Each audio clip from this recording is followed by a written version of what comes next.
Hey, what's up, everybody? It's Jason. I'm back again with another video, and I'm doing a late in the month update here. Picked up a few records downtown Toronto, including some Grails, or a Mega Grail that I just spoke about actually the other day on a video. It's a movie soundtrack, and I was like, man, one of these days I got to pick this up on vinyl. OG, preferably. In fact, I don't think it's really been reissued that much on vinyl. Kind of came out on a sub label of a major, and for the purpose of this movie, and only put out a few releases on that label. And I have the reissue on CD. I'll show you guys the vinyl. So, kicking off business here with the OG that I am talking about, and that is Repo Man soundtrack. I fell in love with this movie all over again last year because I saw it on the big screen. For the first time, actually, on the big screen, but I've seen it for many, many times as a kid back in the 80s. It came out in like 84.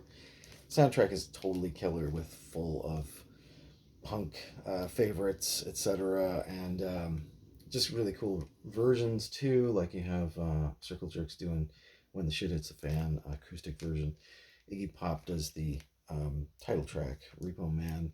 You get the plugs on here, Juicy Bananas, Fear, Let's Have a War, um, Suicidal Tendencies, Black Flag TV Party. Chock full of punk greats from the 80s. Kind of came out around the same time as Suburbia, which is my other mega favorite punk movie of the day. This one, of course, stars Emilio Estevez. And I've droned on many times about this movie before, so needless to say, it was really cool to get the vinyl. This is a Canadian pressing, again, on that kind of odd sub-label, San Andreas Records. I guess it was a bit of an inside joke, even for MCA Records at the time. They said, we're going to create this label for this soundtrack and a couple other releases, and if nothing works, if it fails, we're just going to blame it on San Andreas. That was the background, apparently, for the name of that label. Anyway, like I said, I got the reissue on CD, but I never had it on vinyl, and I want to use it in some vinyl DJ sets, etc. So it was really cool to pick it up. It did cost me a little more than I was hoping to pay, but I think somebody in the VC has said before, if you see something that you really want or a Grail, you should always pick it up. might have been our friend out west that I'm thinking of, but anyway, another one that's a bit of a gem here, old school pressing as well. I wanted to get OG pressings of Kraftwerk albums. Not a huge fan of the reissues. They're super deluxe and heavy vinyl, 180 gram. This one's just regular weighted gram, and one of their best albums, actually. I really like the Electronic Cafe, or the Electric Cafe. Came out late in their career, which was the second last album, I think. This is 1986. Yeah, on Warner.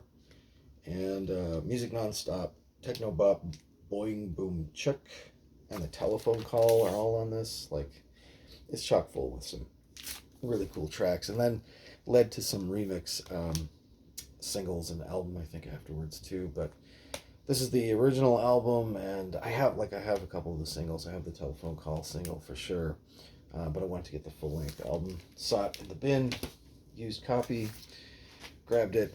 It's mine. Now, also on the techno tip, got one techno single here to show you guys.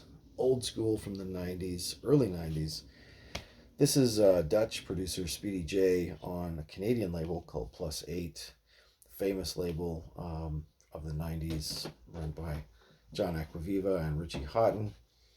I used to do mail order from this label back when I first started DJing, and would phone them up and order directly records. I never had this record in my list or in my pile, so it kind of eluded me for a while, this one, and it is a classic. Speedy J, Rise. Big track that pulled me in on this one, of course, is not The Pullover, which is one of his excellent classics, but a track called Something for Your Mind, which has this great sample, this sort of female vocal sample, just saying something for your mind over and over again. Techno beats, all like analog or hardware based anyway. techno beats, as they did back in the early 90s. I think it's like 1991. It cost a little bit to dig up this treasure, but I don't mind supporting that local record shop that I got it at, Invisible City.